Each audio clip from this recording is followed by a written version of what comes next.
They dragged Cordelia by the elbows so hard her shoulders burned, her boots plowing two crooked trenches through the ice-packed courtyard stones. "Stand!" Elder Bram snarled when her knees buckled. "Face your judgment like a daughter of Starfall." Daughter. The word hit like mockery. Snow needled her cheeks. Torchlight snapped in the wind, smoke and pine tar and wet wool choking the air. Around her, the pack ring tightened. Wolves she had grown up with, women who had braided her hair during winter feasts, males who had sworn on Moonstone to protect every pregnant she-wolf in the den. Now they watched her, as if she carried plague.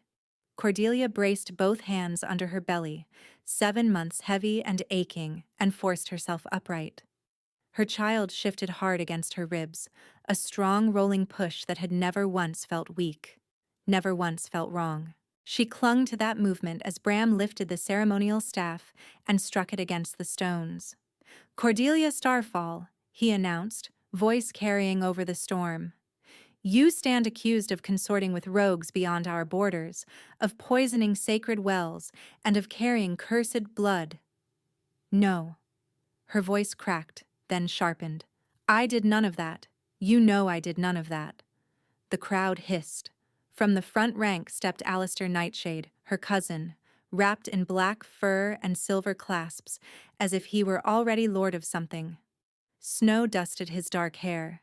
His expression was all practiced sorrow. "I saw her myself," he said, loud enough for everyone. "At the West Ravine 3 nights past. She met 2 rogues beneath moonbreak.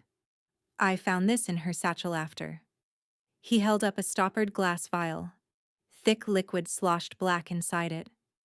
Cordelia stared, disbelieving. "That is not mine." Alistair did not look at her. Healer Marin tested the residue against the well. Same taint. Old Marin lowered her gaze. Did not speak.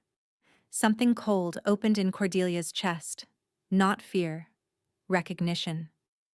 This had been built piece by piece while she was still trying to knit baby blankets by firelight and ignore the way Alistair had started sitting in her father's carved chair after the funeral.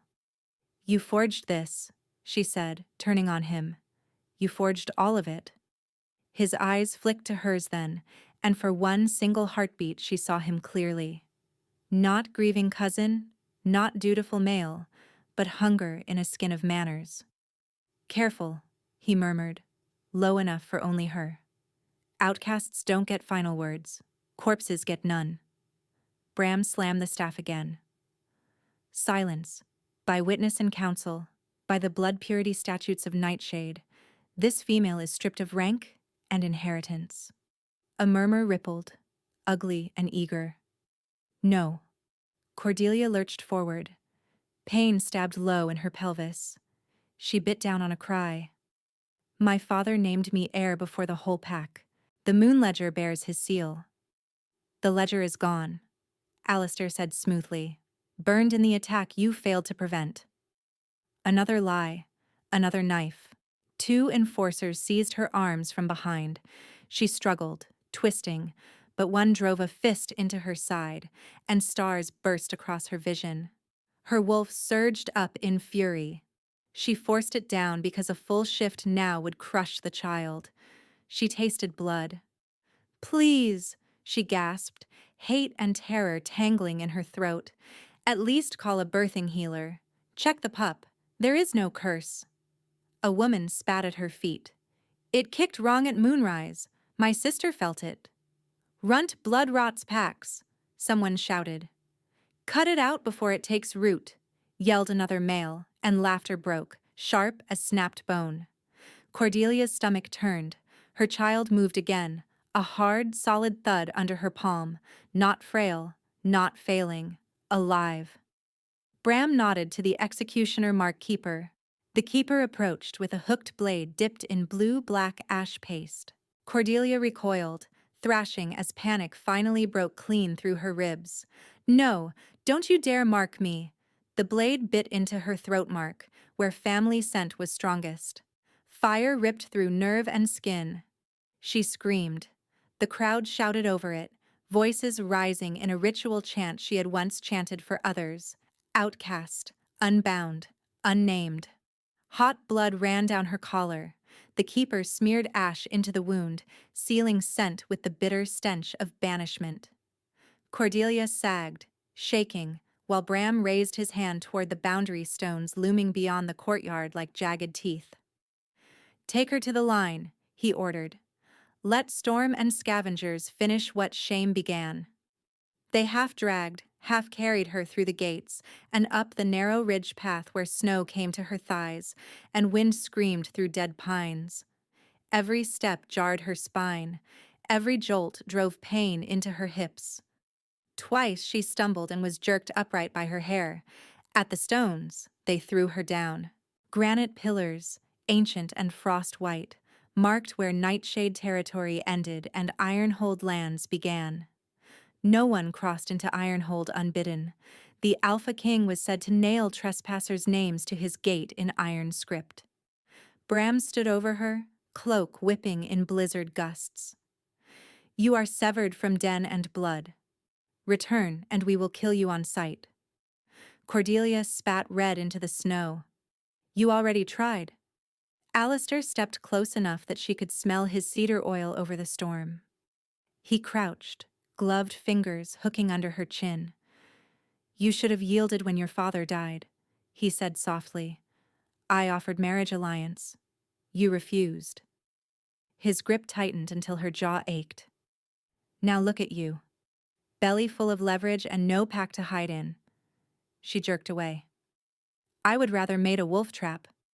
He smiled, slow and cold. Then he pushed her backward, and she hit the boundary stone with a crack that lit pain across her spine. "Run, cousin," he said, standing. "If Ironhold doesn't gut you, winter will." They left her there while snow erased their tracks. For a long time she could only breathe and shake and listen to the wind try to peel her skin off in strips. Her mark burned like poison at her throat. Her abdomen tightened once, hard enough to make her gasp, then released. Not labor. Please, not labor. She rolled onto hands and knees. The storm tasted of iron and old ice. Behind her lay Nightshade, where returning meant death. Ahead lay Ironhold, where crossing meant maybe a quicker death. She bowed over her belly and pressed her forehead to frozen ground. "I don't care what they call you," she whispered to the life under her heart. "Runt, curse, whatever filth they need to sleep. You are mine, we live." A howl rose behind her. Nightshade hunters, far but closing, not mercy, sport. That was the breaking point. Cordelia shoved herself up and staggered toward Ironhold. The first descent into foreign territory was a blind tumble through white fury. Snow swallowed the path within minutes. Branches clawed her face. Once she slid down a scree slope hidden under drifts and slammed into a fallen trunk, breath punched out of her. Pain flashed low and terrifying. She curled around her belly until she could inhale again. "Move," she told herself through chattering teeth. "Move, move, move." Behind her, howls threaded the wind, closer now, triangulating. They were driving her, flushing her like prey. She knew the pattern. She had run this hunt herself years ago against mountain boar. Shame burned hotter than cold. If they caught her before the border patrols did, they would call it an accident. A slip, a broken neck, a grief-soaked eulogy over an empty grave. She pictured Alistair at the pyre speaking about tragic necessity, and rage gave her another mile. By dusk, the storm thickened into near dark. Cordelia's fingers had gone numb, then painful, then numb again. Blood from her throat mark had stiffened in her collar. Her left boot tore at the sole and filled with snowmelt. Every 10 steps she stopped to brace through another abdominal cramp that came and went without rhythm, each one a hooked fear. Too early, too early. At a narrow ravine she froze. Ice glazed the rocks, black under fresh powder. She could try the long switchback and lose precious time, or jump. A howl answered for her, so near it vibrated in her bones. Cordelia backed up 3 steps, gathered what was left of her strength, and leapt. For one awful second she hung over dark space with her belly dragging gravity after it. She hit the far edge on her knees, slid, clawed at scrub roots, and hauled herself up, sobbing from the effort. A branch snapped behind her. A nightshade hunter had reached the opposite rim, snarling in frustration. "Come back, traitor!" he shouted over wind. "Elder says we can make it quick." She laughed once, ragged, feral, and staggered onward. The land changed gradually. Nightshade pines thinned, replaced by towering black firs scarred with deliberate iron bands. Totems appeared at intervals, carved wolf heads with metal eyes that gleamed even in stormlight. Ironhold markers, warning and ward together. The air itself smelled different, less resin, more cold stone and forge smoke, as if mountains had lungs made of steel. No howls followed after the first totem.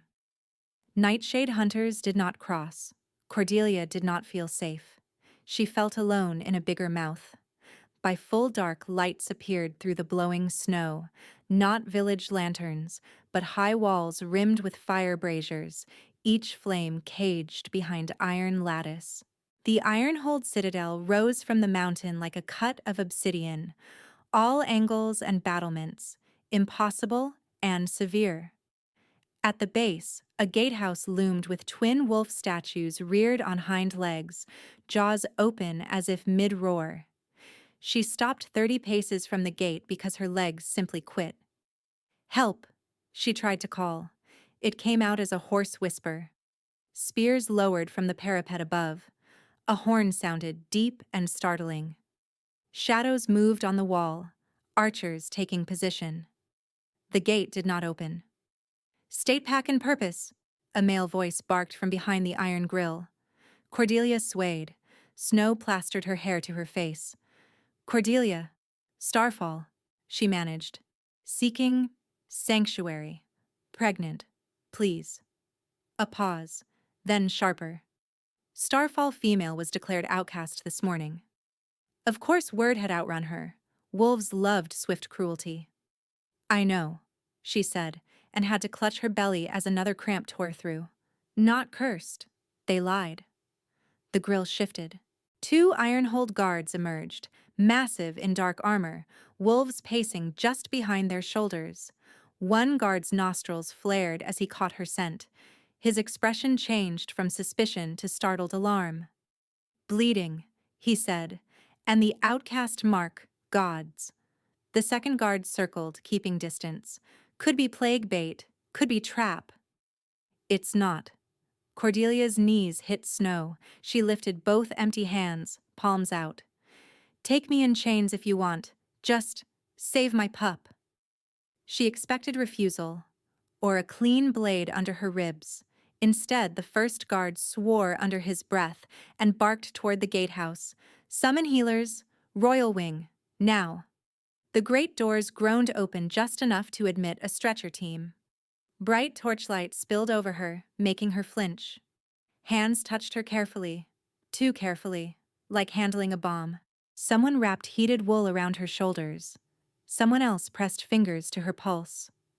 "Stay with us," a female healer said, voice clipped but not unkind. "Can you tell me when the pain started?" Cordelia tried. The answer tangled. The world tilted sideways as they lifted her. She caught fractured images while they carried her through the citadel. Vaulted corridors lined with ironwork. Wolves bowing heads as she passed. Not in respect, but protocol around a medical emergency. The coppery scent of disinfecting herbs. Carved emblems of a crowned wolf over every arch. Then white light. A chamber. Healers in slate robes. Moonstone instruments laid out on black cloth. "Outcast mark is deep," one healer muttered near her throat. "Who did this?" "Focus on fetal resonance first," said another. "If the accusation is blood curse."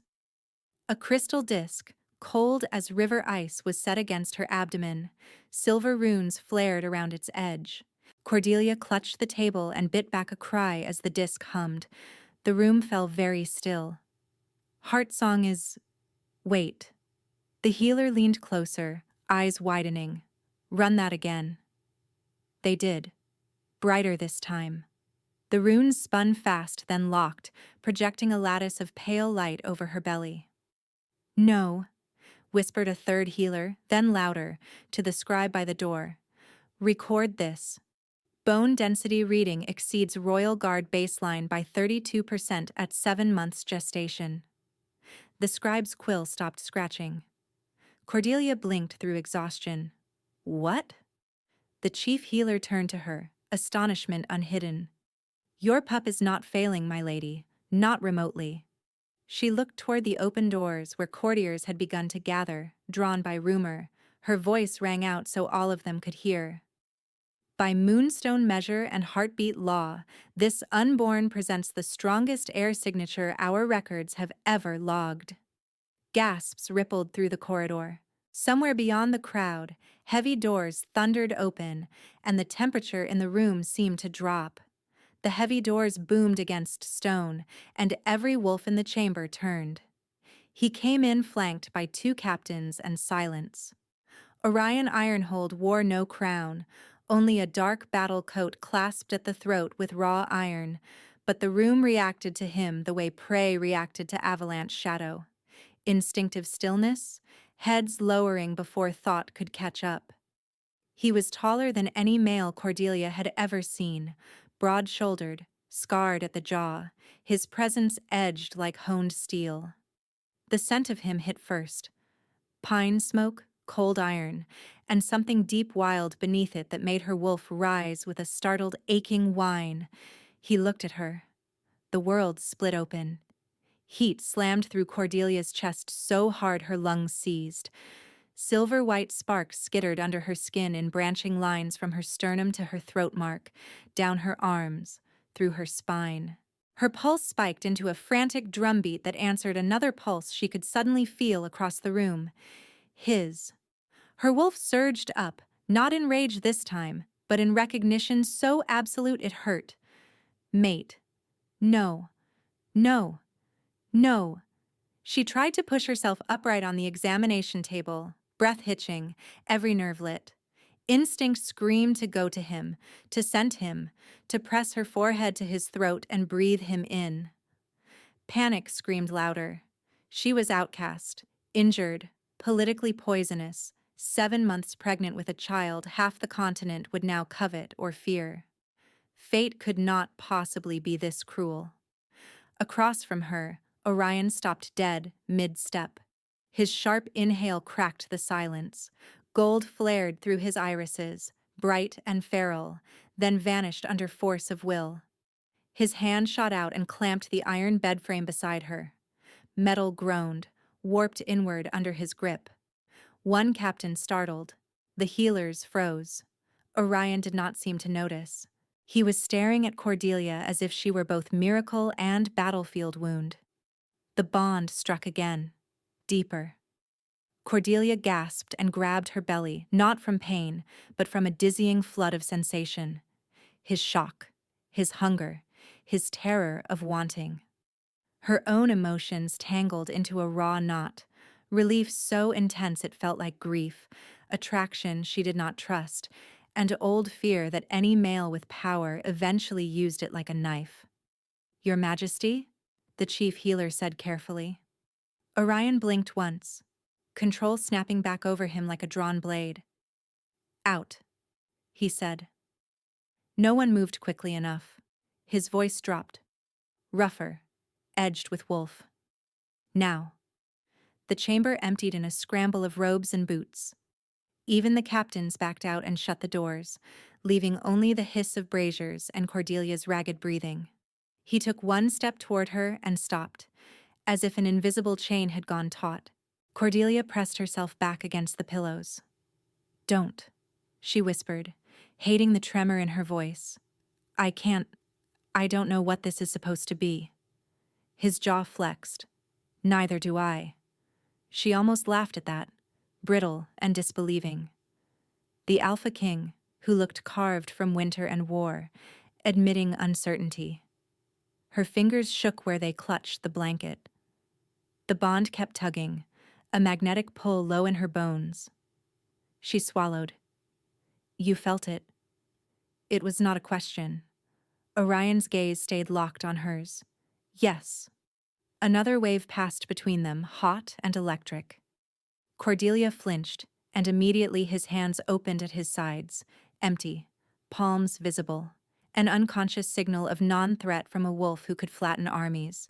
He spoke through clenched control, each word precise. No one touches you without my leave. The sentence landed like a shield slammed into place. Cordelia stared at him. Protection. Possession. In her old pack, they were too often the same word in different tones. Including you? She asked, quiet but sharp. For the first time, something like surprise crossed his face. Then, slowly, he inclined his head. Including me. Her wolf went still, listening. Outside the doors, muffled voices rose, courtiers already spinning what they had seen, no doubt. Inside, Orion and Cordelia remained fixed in that charged distance, breath clouding faintly in the cold air. I was brought here to die, she said, because truth was all she had left. If not by my pack, then by yours. His expression hardened at yours, then softened by a fraction she might have imagined. If you had come as a threat, you would be dead. A beat. You came bleeding and carrying a child my healers call extraordinary. Your healers called my pup an air signature, she shot back. That word gets mothers killed. It also keeps them alive, Orion said. In my territory. The bond pulsed agreement against her ribs. Cordelia hated that her body believed him before her mind did. He took one more measured step, then stopped again when her shoulders tightened. Rest, he said, voice roughened now by restraint. I will place guards at your door and swear blood sanctuary before dawn. The phrase made her blink. Blood sanctuary was old law. Unbreakable law. He turned to leave, then paused with his hand on the door. Without looking back, he said, quieter, I am not asking anything of you tonight. When the doors shut behind him, Cordelia realized she'd been holding her breath. Night in Ironhold sounded nothing like Nightshade. No gossip beyond curtains, no familiar den breathing, no crackle of shared hearths. The royal healing wing lay hushed and cavernous, wind moaning through high arrow slits, braziers ticking as coals settled. Cordelia dozed in jagged fragments, waking each time the child shifted or the outcast mark throbbed. When sleep finally dragged her under, it gave her back the boundary stones.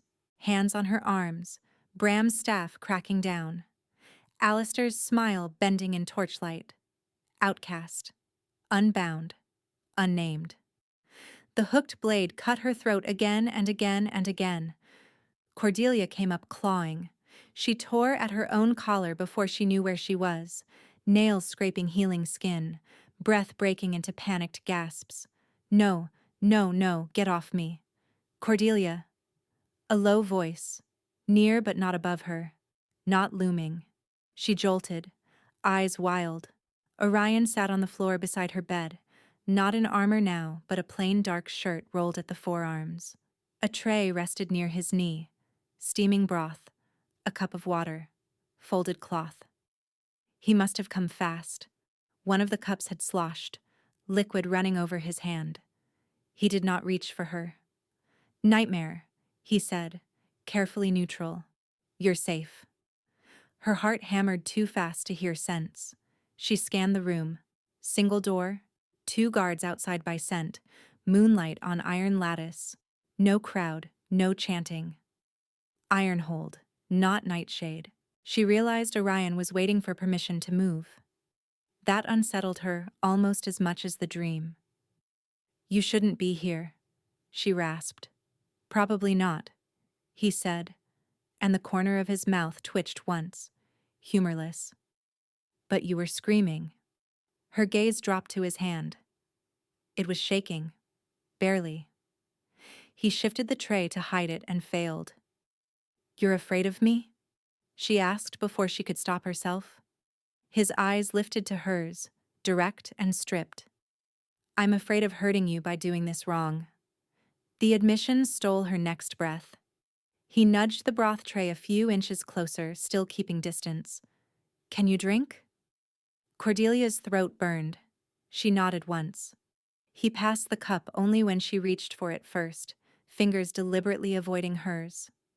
The broth was salty, hot, grounding. She didn't realize how cold she'd gotten until warmth spread through her chest. Another tremor hit her hands. Not cold. Aftershock. Orion watched, jaw tight, then asked, May I touch your wrist? No male had asked her that in years. In Nightshade, rank gave rights. Need was declared, not negotiated. Cordelia hesitated, then held out her arm. His fingers settled lightly over her pulse, calloused and warm. The bond flared, gentler now, like embers instead of lightning. He shifted, still on the floor, and guided her hand, slowly enough she could pull away at any point, to the center of his chest. Match me, he said, in through 4, hold, out through 6. His heart beat strong under her palm. Too fast at first. Then he deliberately slowed it, breath by breath, until her own ragged rhythm began to sync without permission from fear. Inhale, hold, exhale. Again. A ritual, she realized dimly. Old bonded grounding.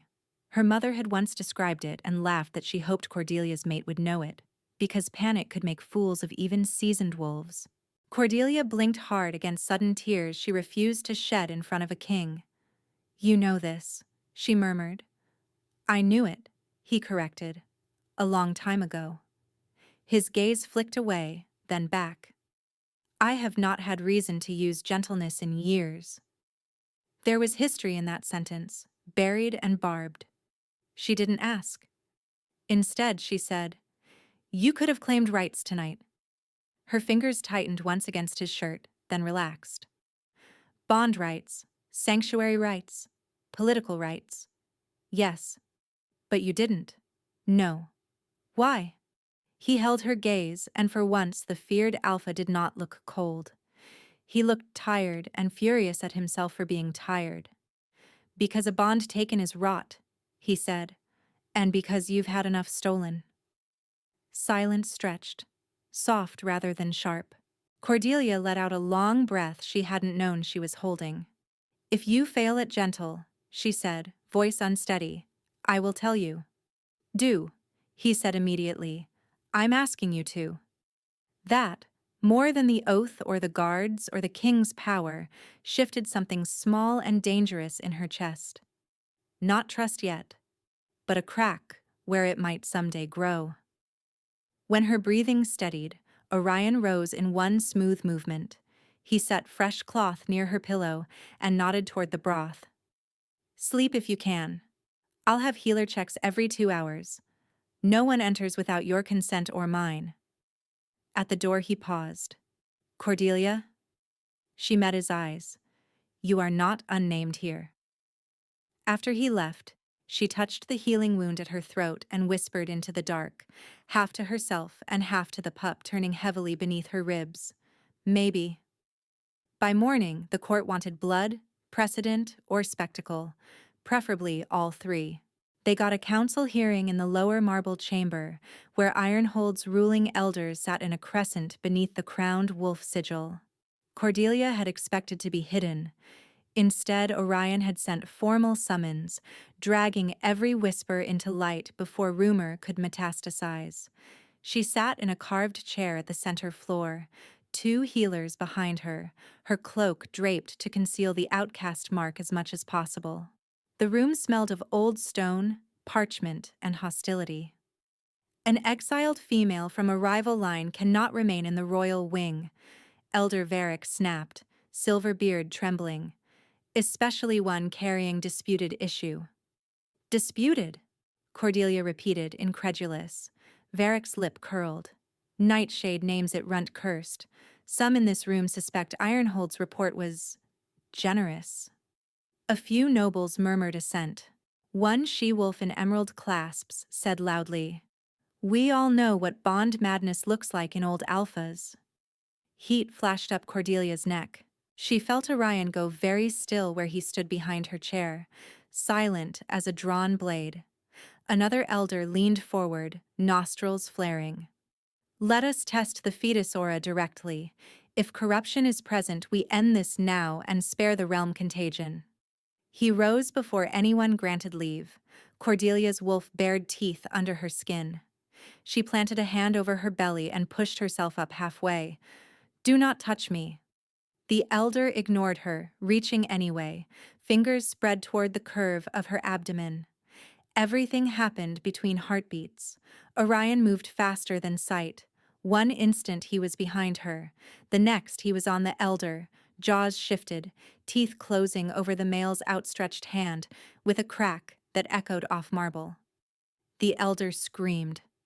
Orion released, then seized him by the throat and flung him across the chamber.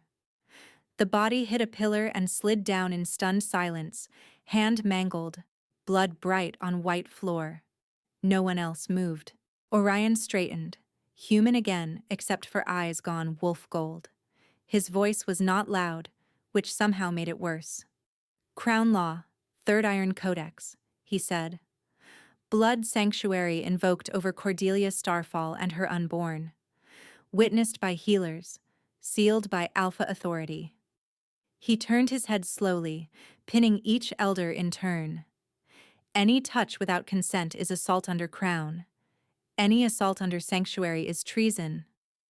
The word dropped like an axe. Varric tried to recover his dignity. "Your Majesty, this is disproportionate." Orion cut him off. "Under my shadow." The old phrase rolled through the chamber like thunder. Wolves inhaled sharply. Several lowered their gaze instantly, not to Orion this time, but to Cordelia. Under my shadow meant more than guard detail. It meant the crown had made her body and child sovereign ground. Attack was declaration of war, not insult. Cordelia sat frozen, pulse roaring in her ears while protocol rearranged itself around her in real time. The she-wolf in emerald looked away first. Then Varric. Then, one by one, every predator in the crescent dropped their eyes. A healer touched Cordelia's shoulder in silent check. She hardly felt it. All she could see was Orion's blood on the marble and the rigid line of his spine as he stood behind her chair, not touching, simply present, an iron wall at her back. He had every reason to use her, as leverage against Nightshade, as proof of virility, as bond trophy to quiet succession vultures. Instead, he had invoked law that bound his own hands as tightly as everyone else's. Cordelia drew a breath, then another, and let her hand ease from a protective fist over her belly to rest open there instead. Not trust, exactly. But when she glanced up and met Orion's gaze over her shoulder, she did not look away. And for the first time since the boundary stones, her guard lowered by a single, deliberate inch. And for the first time since the boundary stones, her guard lowered by a single, deliberate inch. The chamber doors slammed open. A breathless courier in iron-hulled livery dropped to one knee, fist to chest. "Your Majesty, truce banner at the south gate. Nightshade envoy requests immediate audience." His eyes flicked once, involuntarily, to Cordelia. "Led by Alistair Nightshade." The name hit like ice water down her spine. Around the crescent benches, elders started speaking at once. "Refuse entry." Nightshade under truce means knives under cloaks. "He comes too quickly. He was waiting for this." Orion didn't raise his voice. Silence. The room obeyed. He looked to Cordelia over his shoulder. "Your choice. I can turn him away." A week ago, no one would have asked. A day ago, no one would have cared what she wanted. Cordelia tasted blood where she'd bitten her cheek, then straightened in her chair. "If you turn him away, he controls the story from outside your walls," she said. "If you let him in, he has to lie where everyone can smell it." She met Orion's gaze. "I want to hear him." Orion's jaw worked once. Prepare the Black Hall, he told the courier. Full guard. Truce terms at spear point. The Black Hall had no windows, only iron mirrors set into the walls to catch torchlight and throw it back in fractured shards. A room built for negotiations no one trusted. Cordelia stood at Orion's right, one hand on the carved wolf head of the council rail to hide the tremor in her fingers. Her wolf paced, hackles raised, as the doors opened. Alistair walked in smiling. He wore mourning gray threaded with nightshade silver, the perfect blend of grief and authority, and bowed exactly deep enough to signal respect without surrender. 3 envoys flanked him, all unarmed by treaty, all predators to the bone. Alpha King, Alistair said smoothly, what an honor. Orion's expression didn't shift. State your business. Alistair turned to Cordelia then, all false softness. Cousin, you look safe. I'm relieved. Her nails dug into wood. You carved my exile mark. His smile barely changed. Necessary theater. You understand how packs can panic. Orion stepped half a pace forward. Not enough to break truce. Enough to warn. Alistair lifted both hands in a placating gesture. I came in good faith, Your Majesty. Nightshade seeks stability, not conflict. Return Cordelia to us for internal purification rites, and I will swear military loyalty to Ironhold for 10 years. Border troops, winter grain, passage rights through the West Passes. A generous offer. The hall went still. Cordelia stared at him. Purification means execution. Purification means certainty, he corrected. If she is innocent, the moon will clear her. He was gambling on old fear and older legal loopholes. Purification rites in Nightshade were closed circle. No witnesses, no appeals. Bodies returned in sealed shrouds with polite language and no proof. Orion's voice went flat as forged steel. You ask me to hand over a sanctuary-protected female carrying a crown-recognized heir signature. I ask you to respect Pax sovereignty. Alistair inclined his head. Unless, of course, the healer report was politically motivated. There it was. Not accusation, poison. One envoy at his shoulder slid a document case forward. Copies of testimony from independent traders, she said. They report hearing royal healers pressured to declare exceptional status. Rumors spread quickly when a king is suddenly bonded. Murmurs broke along the back guard line before discipline crushed them. Alistair watched the reaction like a man testing ice with one careful boot. You're seeding doubt in my court, Orion said. Alistair gave a regretful sigh. I'm preventing unrest. Your nobles are already asking whether instinct has compromised judgment. I offer a solution that protects your throne. He shifted his gaze to Cordelia, and beneath the polished tone she heard the knife. Come home, cousin. Don't make me drag this out. Cordelia lifted her chin. Starfall was my home. You stole it. For one heartbeat, his eyes hardened to black stone. Then he smiled again, wider. Stole? Please, I have legal claim now. He tapped the document case. Starfall moon ledgers recovered from the ruins, seals intact. Patriarchal succession clauses are very clear when a female heir is outcast. A lie, maybe. Or maybe not. Her father had always said those clauses were contested. Burned, restored, altered over generations. If Alistair had ledgers, he could flood tribunals with enough parchment to bury truth for years. He bowed once more. My offer stands until next moonrise. When Orion didn't answer, Alistair turned and walked out beneath truce escort, unhurried, as if he'd already won. Only when the doors sealed did Cordelia realize she was shaking hard enough to rattle her teeth. He has the court rhetoric pattern down to the comma, Orion said quietly. He came prepared to fracture trust, not negotiate. Cordelia looked at the closed doors. He came to make you choose between me and your throne. Orion's gaze slid to her, wolf bright and steady. He miscalculated one thing. What? A muscle jumped in his jaw. I don't yield what's mine to bullies. The old phrasing should have made her bristle. It still did. A little. But the bond carried something under it. Fierce protectiveness, yes, and also fear. Not of losing power, of losing her. By sunset, Alistair's words had already multiplied. Servants fell silent when Cordelia passed. In the armory corridor, 2 young guards stopped arguing the instant they scented her. Even in the healing wing, a junior scribe accidentally left a ledger open where she could see the line. Rumor. Royal bias due to emergent mate bond instability. Instability. Cordelia shut the book so hard dust jumped. In the war room, pressure stacked by the hour. Scouts reported nightshade patrols massing at 3 border cuts. Not an invasion, Orion said, but rehearsals. Enough bodies to keep Ironhold troops pinned in defensive posture. Meanwhile, petitions arrived from minor houses requesting temporary clarification of sanctuary limits, as if asking whether harming her might still be legally negotiable. She stood at the map table while captains moved carved markers across mountain passes. They're probing for response times, Captain Reese said, tapping the western ridge. Nightshade units appear, retreat, reappear 2 valleys over, designed to stretch us thin. Alistair wants noise, Orion said. If we overreact, he calls me bond-mad warmonger.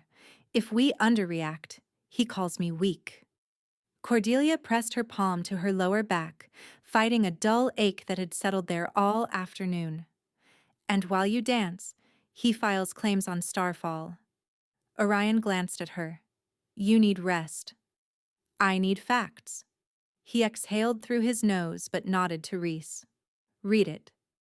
The captain unfolded a wax-sealed copy intercepted from tribunal runners. Alistair Nightshade petitions High Registry as provisional patriarch over Starfall Holdings, citing exile of primary heir and destruction of original maternal ledger. He looked up. Hearing request submitted for Blood Moon docket. Cordelia's stomach dropped. Blood Moon docket meant accelerated review under crisis law. Alistair wasn't improvising. He'd laid tracks months ago. Another messenger entered, pale. Your Majesty. Graingate market unrest. Crowd chanting that the crown shelters plague blood. 3 stalls burned before city guard dispersed them. Orion's hands flattened on the map table, knuckles whitening. The bond hummed with controlled fury. Curfew bell at dusk, he ordered. Double guard at healing wing, nursery corridor, and archive vault. No one with nightshade scent beyond outer court. The messenger hesitated. There's one more thing. A note was found nailed to the royal stable door. He passed over a strip of hide. Cordelia read the crude scrawl. Runt or reaper, it won't draw breath. Her wolf snarled, sharp and terrified. Orion took the note, folded it once, and handed it to Reese. Find who entered the stable yard, quietly. When the room emptied to carry orders, silence slammed down. Orion turned to Cordelia. You're moving to the mountain vaults tonight. No. Cordelia. No. She stepped back from the map, chest tight. I just got dragged out of one life in chains. I won't crawl into another underground because men are frightened of my belly. This isn't fear, it's defense. It's a cage, with better stone. His nostrils flared. He was 2 breaths from ordering and knew it. Then he stopped, visibly forcing himself back. What do you need? He asked, voice low. To feel safe without burying you. The question disarmed her, again. She swallowed hard. News of my sister. Orion's expression sharpened. Lyra? I sent 3 messages since I arrived. None returned. Her throat tightened around the name. If Alistair is consolidating claims, he won't leave her free leverage. Orion reached for the edge of the table, not for her. I'll send 2 shadow teams tonight. Not scouts. Extractors. Cordelia closed her eyes briefly. The bond fed her a pulse of determination from him so strong it almost hurt. When she opened them, he was watching her mouth. Heat flashed between them, abrupt and unwelcome and impossible to ignore. She looked away first. "See?" she said, aiming for dry and missing by miles. "Instability." A rough sound escaped him, almost a laugh, almost pain. "If this is instability, I'd hate to see peace." Despite everything, the corner of her mouth twitched. Then a contraction-like squeeze gripped low and hard. She bent, breath hissing. Orion was beside her instantly but stopped with hands hovering. "May I?" She nodded. He braced her elbow, solid and careful, until the pain eased. His thumb moved once across her sleeve, an absent grounding stroke he seemed unaware of. "Mountain vaults still stand," he murmured. "Noted," she muttered. But she didn't pull away until the ache passed. It was full dark when she found him in the moon chapel. The space sat above the eastern cliffs, circular and open to the night through a lattice dome of silvered iron. Moonlight poured through geometric cuts and pooled on black stone, turning the altar basin into liquid glass. No guards inside. By ancient custom, none entered unbidden. Orion stood at the edge of the platform, coat discarded, forearms braced on the railing as wind tugged his hair. He didn't turn when she stepped in. "I thought kings slept," Cordelia said quietly. "We do. Every third winter." She snorted, then winced as her back reminded her she was still carrying half a mountain in front. Orion straightened and held out a folded blanket from a nearby bench. "Sit before your pride collapses," he said. She took it, sat on the low stone step, and draped it over her knees. For a while they listened to wind move through the lattice. Finally, Cordelia said, "I used to come to a place like this with my father. He'd read the moon ledger out loud and complain about ink quality." Her mouth softened. "He hated bad ink more than bad politics." Orion leaned against a pillar across from her. "Sensible male." "He named me heir because I remembered the numbers faster than Alistair." She watched moonlight ripple in the basin. "I thought merit would protect me. Turns out I was adorable." His expression tightened. "You were betrayed. By blood." She wrapped the blanket tighter. "That does something ugly to your map of the world." A long beat. Then Orion said, "My brother tried to kill me at my accession feast." Cordelia looked up, startled. He smiled while he poured the toast. Orion's voice stayed even, but his hands had curled into fists at his sides. "Poisoned half the high table. I lived. 23 didn't." He stared through the lattice into dark. After, gentleness felt irresponsible. The admission settled between them, heavy and raw. Cordelia studied him, the scar at his jaw, the exhaustion banked behind command, the man everyone called unbreakable who still shook when she woke screaming. "Is that why you haven't taken a mate in centuries?" His gaze flicked to hers. "I took one once. Political. Brief. We were both young and both lied to each other about wanting it." She left before first thaw. A beat. The bond never came. Cordelia absorbed that, then nodded slowly. "So we're both excellent at being used." "Apparently." Silence again, but softer this time. The pup rolled hard under her ribs. Cordelia hissed and shifted, trying to ease pressure. Orion frowned. "May I?" She hesitated, then took his hand and placed it on the side of her belly where the movement still pressed. He went utterly still. Another kick landed against his palm, sharp enough to be seen. Orion's breath caught, eyes widening with unguarded wonder that made him look younger, almost boyish. "Strong," he whispered, reverent. "Told you," she murmured.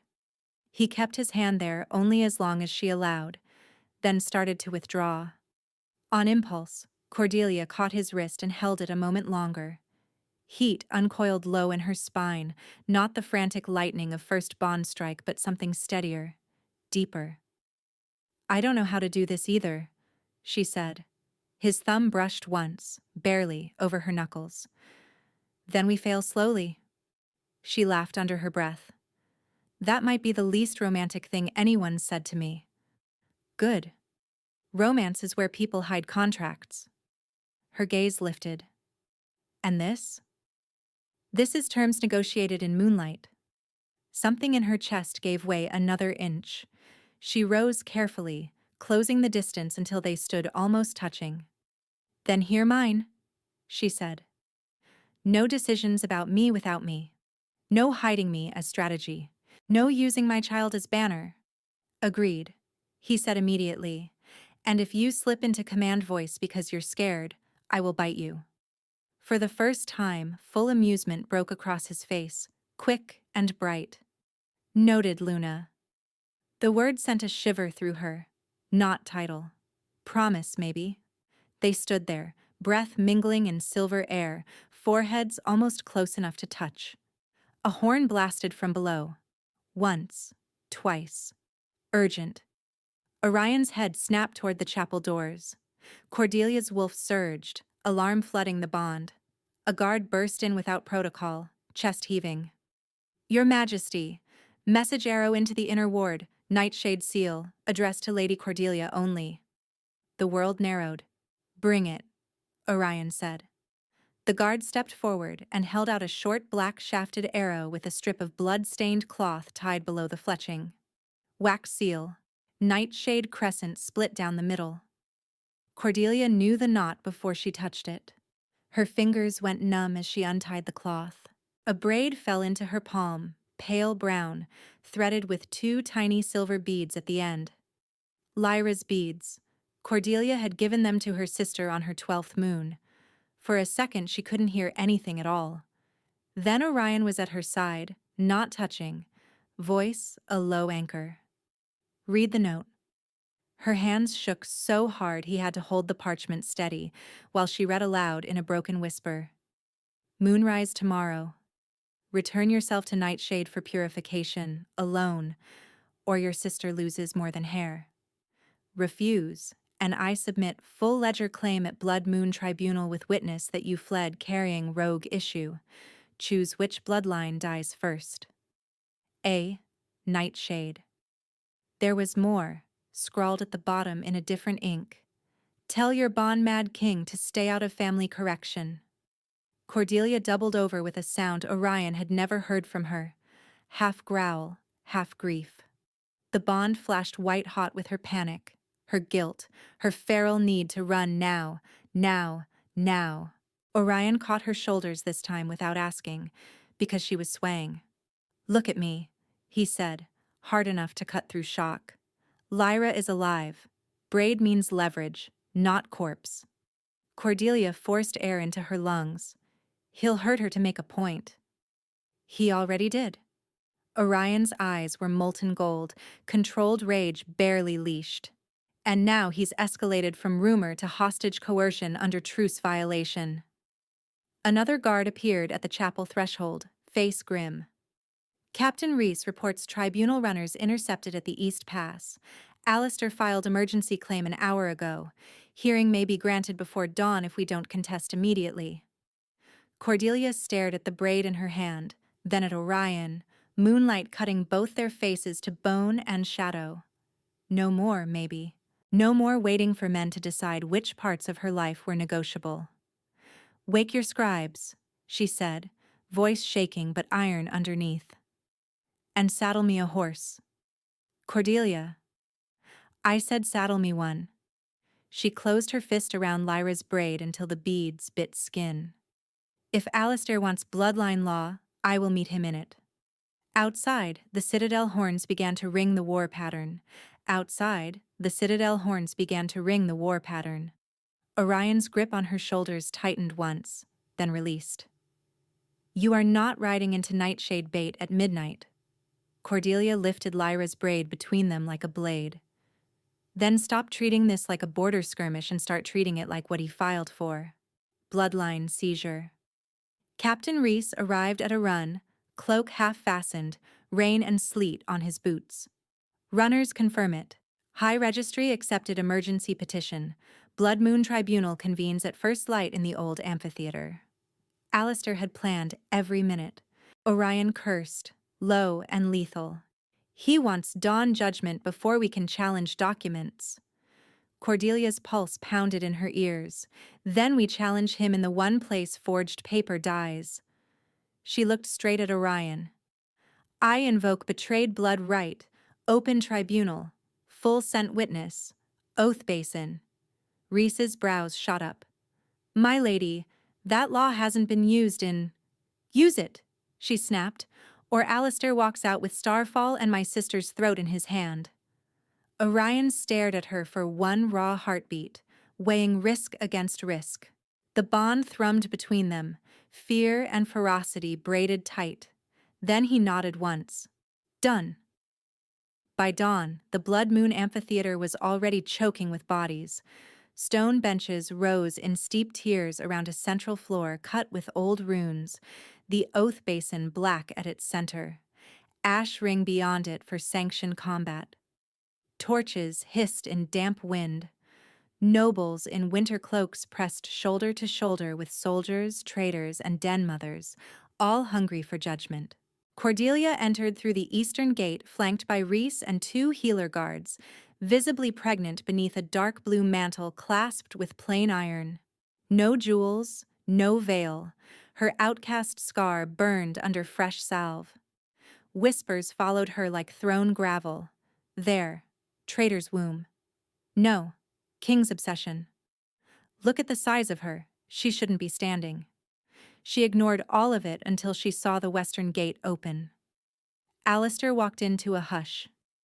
He had dressed in formal claimant black, starfall silver at his cuffs, as if he already wore her house.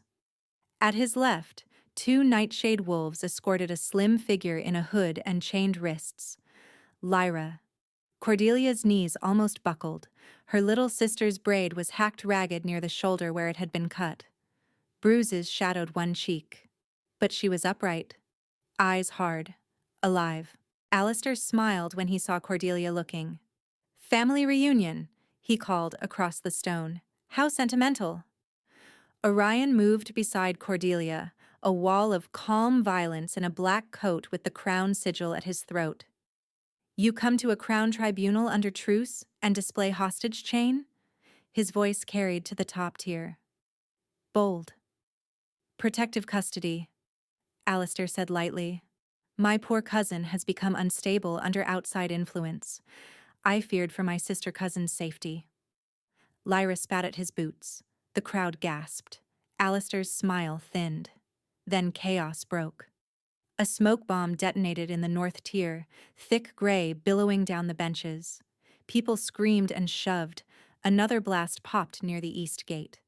Reese barked orders, iron-hold guards fanning out as hidden blades flashed in the smoke. Down! Orion snapped, shoving Cordelia behind the oath plinth as a crossbow bolt punched into the stone where her chest had been. Her child kicked hard, panic surge in her blood making her vision narrow. She crouched, one hand over her belly, hearing metal clash and wolves roar half-shifted in the haze. Someone lunged through smoke toward her, nightshade scent, and Reese intercepted, driving an elbow into the assassin's throat before slamming him face first into the runes. Alistair stood untouched near the western rail, expression almost bored as his planted chaos rippled through the crowd. See?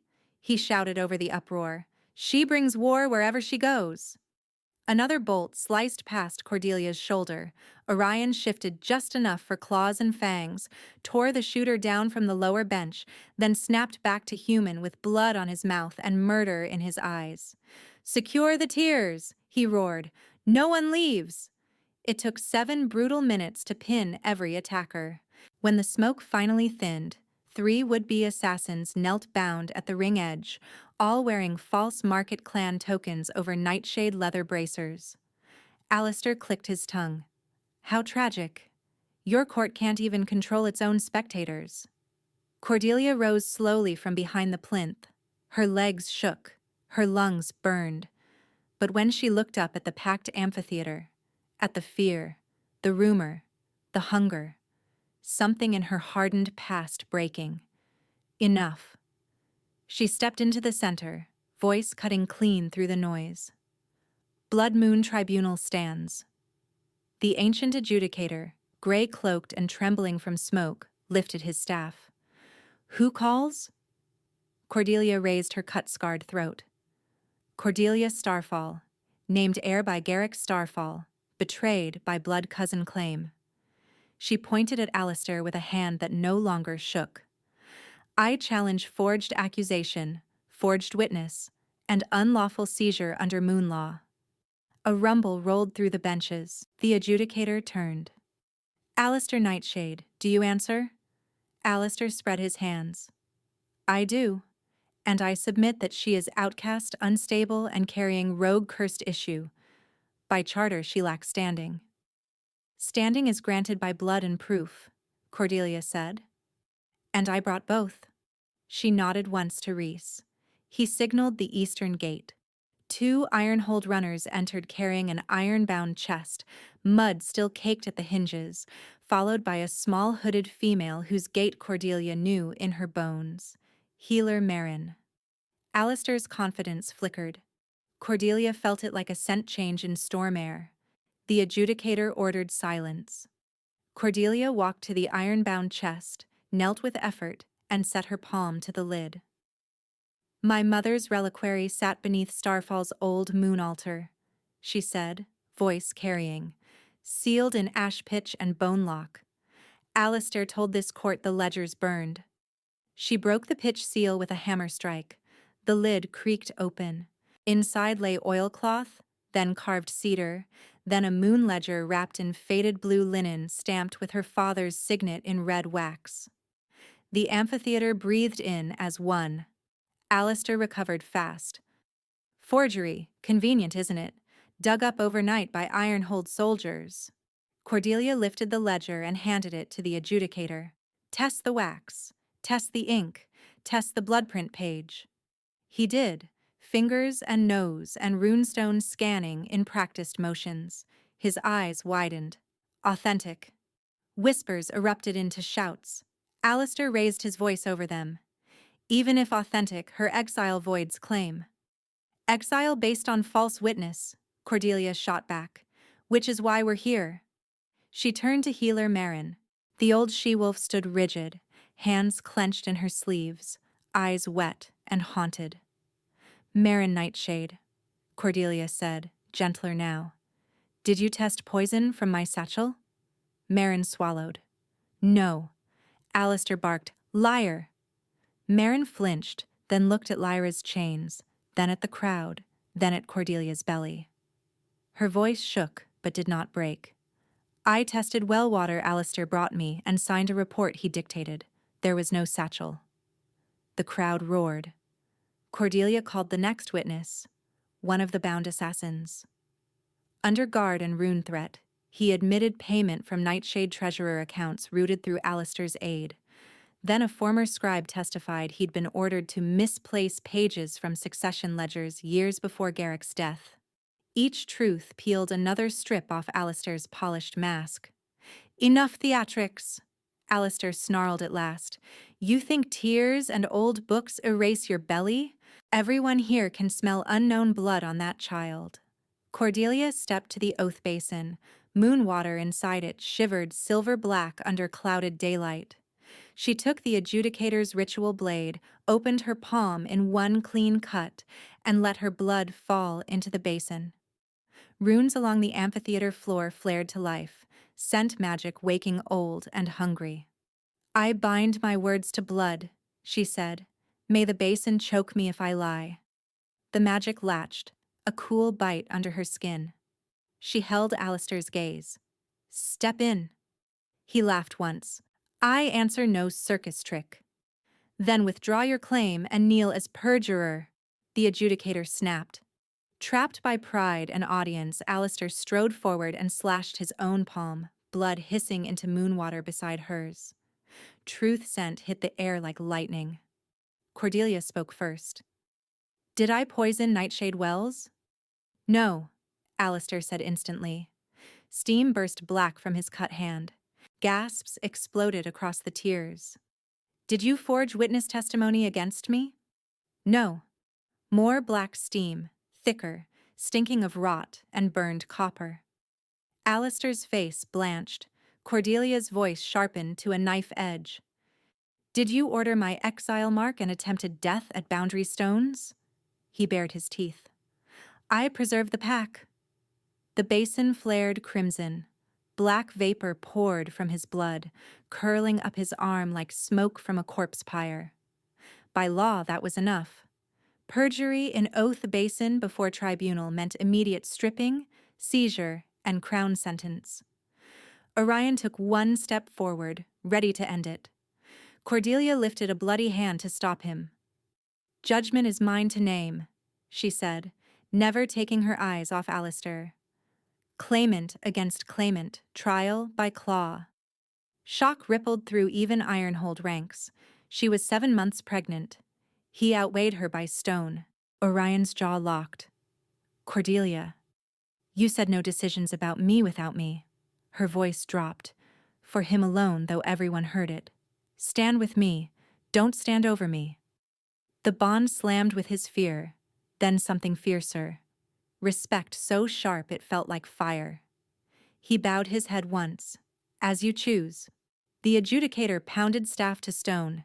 At dusk in the ash ring, death or yield under witness, so sworn. Lyra cried out, Cordy, don't! Cordelia looked at her sister and smiled, grim and wolfish. Watch me. Dusk painted the ash ring in bruised violet and ember red. The circle had been raked smooth, truth runes bright around the edge. No weapons, no outside magic, claimant blood only. Cordelia stripped off her mantle and handed it to Lyra, who now stood free beside Reese with chain marks still red on her wrists. Healers wrapped Cordelia's abdomen in a flexible leather support etched with protection runes. Not armor, just stabilization. Orion stood beyond the ring, motionless as carved obsidian, but his eyes tracked every breath she took. Across from her, Alistair rolled his shoulders and grinned. Last chance to yield, cousin. I might let you keep the pup long enough to name it. Cordelia flexed her claws. You don't get to speak about my child. The adjudicator dropped his arm. Begin. Alistair attacked first, fast and low, exactly as she expected. His opening slash wasn't for her face or chest. It hooked toward her abdomen. She twisted aside, claws grazed leather, pain flashing but shallow. He laughed. Still protecting your asset? You were always breeding stock. Rage iced cold and clear. He came again, feinting high, then driving knee first for her center. Cordelia half-shifted on instinct, spine cracking forward, claws lengthening, canines dropping while she kept upright balance to protect the baby. Hybrid form, illegal in some rings, allowed here by pregnancy writ. The crowd shouted as she caught his wrist mid-strike and raked his forearm to bone. Blood hit ash. Alistair snarled and slammed an elbow into her shoulder hard enough to numb her arm. She stumbled, nearly went down, felt the child roll in alarm, and heard Orion's strangled growl from beyond the runes. Get up. She did. Breathing harsh, she circled left, forcing Alistair to turn on his injured leg where old scar tissue tightened his gait. He noticed too late what she'd seen. Still limping from the ravine hunt at 19, she panted. You never healed right. He lunged in fury. She let him close, took his slash across her ribs instead of her belly, then dropped low and tore her claws through the back of his hamstring. Alistair screamed and crashed to one knee. The ring erupted, half cheers, half shock. He tried to rise, his leg buckled, blood pumping black-red down his calf.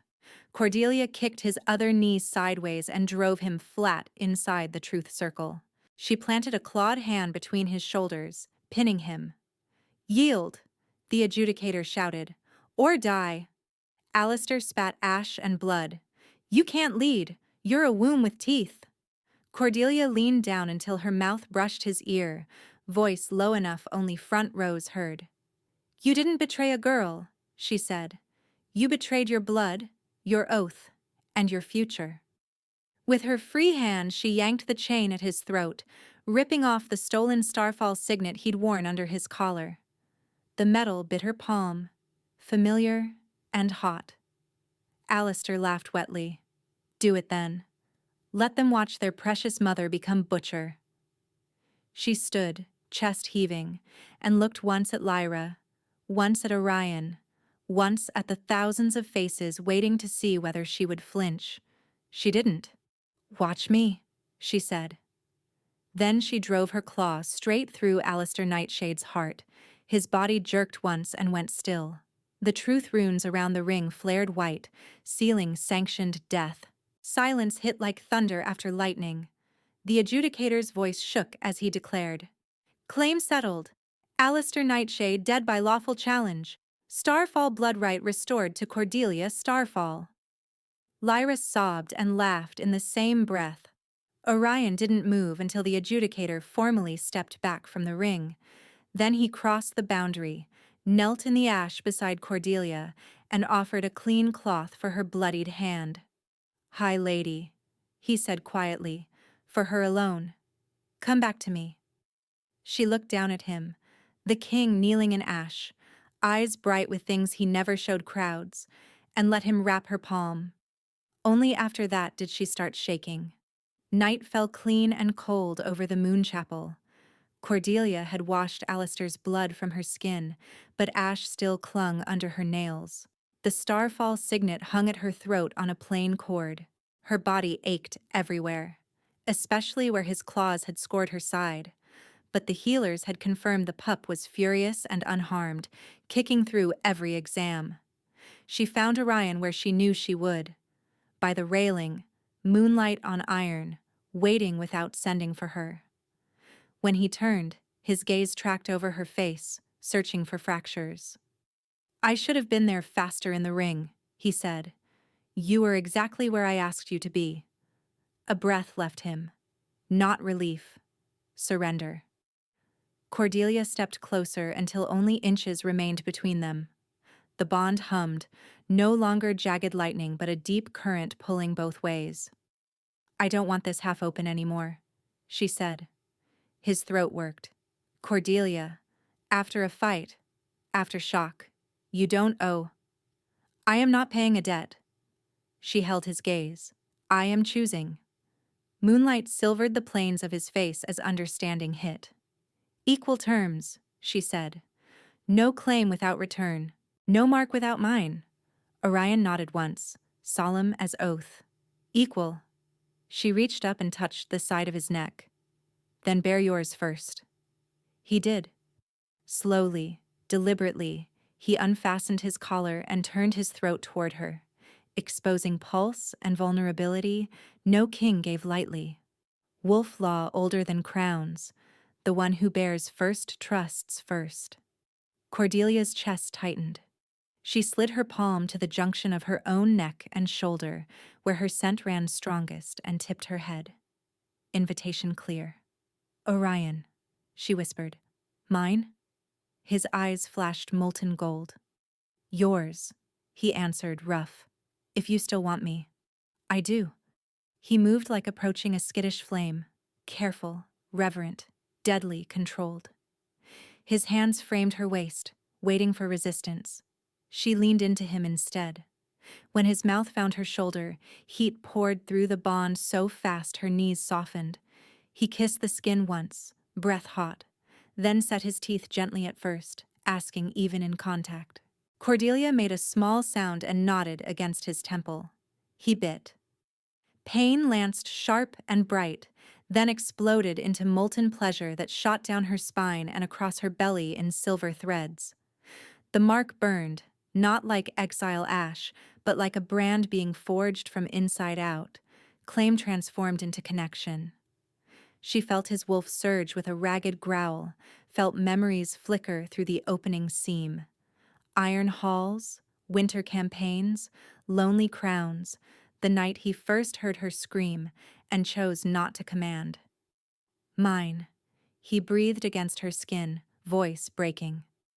Yours, she gasped, clutching his shoulders as the bond snapped tighter. The thread remained open, unfinished. Cordelia pulled back enough to meet his eyes, pupils blown wide. My turn. She took his wrist first, turning it to expose pulse where skin was thin and scent strongest. Then she tugged him down, guiding him lower, and set her mouth at the side of his neck, mirror to where he'd marked her. His breath hitched hard. Cordelia. Quiet, mate. The word dropped between them and lit everything. She bit, deliberate and deep. His body arched against hers, a strangled sound tearing out of him as pain flared, then melted into the same fierce pleasure now flooding both directions. Her mark sealed over his pulse like hot silver poured into carved metal. The bond completed with a visceral click she felt in teeth and marrow. Images slammed through them in shared rush. Cordelia in snow at the boundary stones whispering we live. Orion at 13 watching poisoned nobles fall. Lyra laughing with braid beads in summer grass. A future glimpse not memory at all. Small fingers gripping a larger hand. They broke apart only enough to breathe, foreheads pressed together, both shaking. Mate, Orion whispered, stunned and sure. Cordelia smiled through tears she no longer hid. Mate. He touched her fresh mark with 2 fingers, then brought those fingers to his lips as if swearing on holy text. Chosen and crowned. She laid her hand over his new bite, feeling his pulse hammer under her palm. Matched and unbroken. The chapel seemed warmer now, as if the moonlight itself had gone soft. Orion gathered her fully into his arms, careful of her belly, and she went without bracing. They stood like that for a long time, breathing each other in. The bond settled at last. Not a chain, but a bridge. When the pup kicked between them, hard and indignant, Orion laughed wetly against her hair. Already objecting to being ignored, he murmured. Cordelia huffed a laugh. Strongest air signature in recorded history. Drama is genetic. He kissed her brow. Then we're doomed. Together, she said. Together. The great hall smelled of ink, wax, and fresh-cut cedar 3 days later when the accords were signed. Not hidden in side chambers. Public, witnessed, recorded. Cordelia sat at the high table in starfall blue with the restored signet on her hand. Orion sat beside, not ahead. Lyra stood behind Cordelia's chair in a new cloak, chin high, freed and furious and alive. Adjudicator scrolls were read aloud one by one. By tribunal ruling, Cordelia Starfall is restored as High Lady of Starfall in full. By Crown Statute Amendment, the title Royal Luna Consort is conferred by her consent, with independent territorial authority guaranteed under Ironhold law. Surviving Nightshade wolves not party to conspiracy are folded under Starfall protection with Crown oversight for 5 years. Named conspirators, Elder Bram, Treasurer Selk, and 6 co-signers, are remanded to public trial under perjury and attempted murder charges. There would be no martyr myth built in shadows. When asked for assent, Cordelia signed each parchment herself, then looked up at the hall.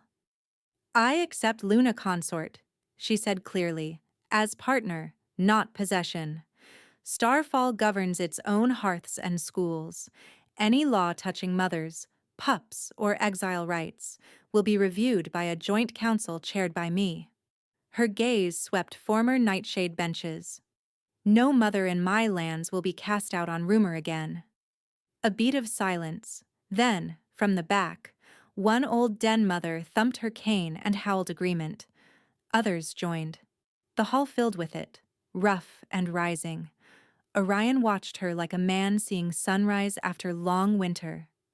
Snow was falling soft the night labor finally took her. Not early, not crisis. Right on the edge of full term, after hours of pacing and curses and Orion being told very plainly to stop hovering and start boiling water, he did not need to boil. He did it anyway.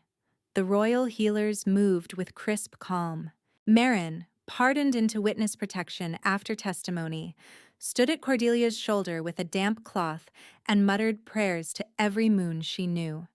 Lyra refused to leave and held Cordelia's hand until her knuckles popped. Hours blurred into breath and pain and fierce animal focus. Orion stayed where Cordelia could see him, shirt sleeves rolled, fear naked in his eyes and reverence stronger than fear. When the final push tore a raw cry from her throat, the room held still. Then a newborn howl split the air, outrage and power in one impossible sound. The healer lifted a slick, squalling pup with a stripe of silver dark hair and lungs like a war horn. "Female," she announced, laughing in disbelief as the infant kicked hard enough to nearly launch herself from skilled hands. And by all gods, strong. Cordelia collapsed back, sobbing laughter. They laid the baby on her chest first. Tiny claws flexed against skin, warm weight, real and perfect. Orion knelt beside the bed as if before an altar. "Do you want—" Cordelia started, voice wrecked. He nodded, unable to speak. She shifted the pup carefully into his arms. The Alpha King, who had bent iron with one hand and broken elders with his jaw, looked down at his daughter and went utterly still. The baby blinked, frowned, and grabbed his finger with astonishing force. Orion made a sound like something breaking open. Tears spilled down his face, unhidden, unashamed. Lyra promptly burst into tears, too. "She already has your grip," she sniffed at Cordelia. "Poor world." Cordelia laughed weakly and reached for Orion's free hand. He kissed her knuckles, then her marked shoulder, then rested his forehead against hers and the baby's, all three touching. "Mine," he whispered, voice shaking. Cordelia smiled, exhausted and incandescent. "Yours." "And yours?" he added to the baby, who answered by yelling directly in his face. Marin cackled. "High lungs! She'll run council by spring." At first thaw, Cordelia stood on the citadel balcony with her daughter asleep against her chest, in a sling lined with wolf fur and blue linen. Below, courtyards bustled, starfall masons and iron-holed smiths arguing over schoolhouse roof angles, patrol captains from former rival packs, drafting shared border routes on long tables, pups weaving between legs while a harried tutor tried to line them up by age and failed spectacularly. Peace did not look quiet. It looked busy. Orion stepped out behind her, warm hands settling at her hips, careful around the baby. His neckmark flashed pale where collar shifted. Hers answered with a faint pulse. "Reese sent updates," he said. "Bram and Selk convicted this morning. Public labor sentence at the North Quarries." Cordelia nodded. "Good. Let them build something useful." Lyra cornered Varric in the archives and extracted 3 hidden tax ledgers by glaring. Cordelia smiled. "I trained her well." He kissed the top of her head. "You've had treaty requests from Eastmere and Hollowfen. They want your maternal protection clauses copied." She looked over the waking city, hand resting on her marked shoulder. "Send drafts by dusk. Add schooling mandates and healer access at every border den." "As you command, High Lady." She elbowed him lightly. "Partner, remember?" "Partner," he corrected, grin in his voice. Their daughter stirred, opened storm-gray eyes, and fixed both parents with stern newborn judgment. Orion offered a finger. She caught it again. Ferocious grip intact. Cordelia watched them, this king and this child, and the life she had fought claw by claw to keep, and felt the future settle into place, not as fate imposed, but as work chosen. Below, a bell rang for midday council. Cordelia squared her shoulders, kissed her daughter's head, and turned toward the doors. "Come on," she said. "We have schools to build and borders to rewrite." Orion fell into step beside her. Matched and unbroken, they went in together.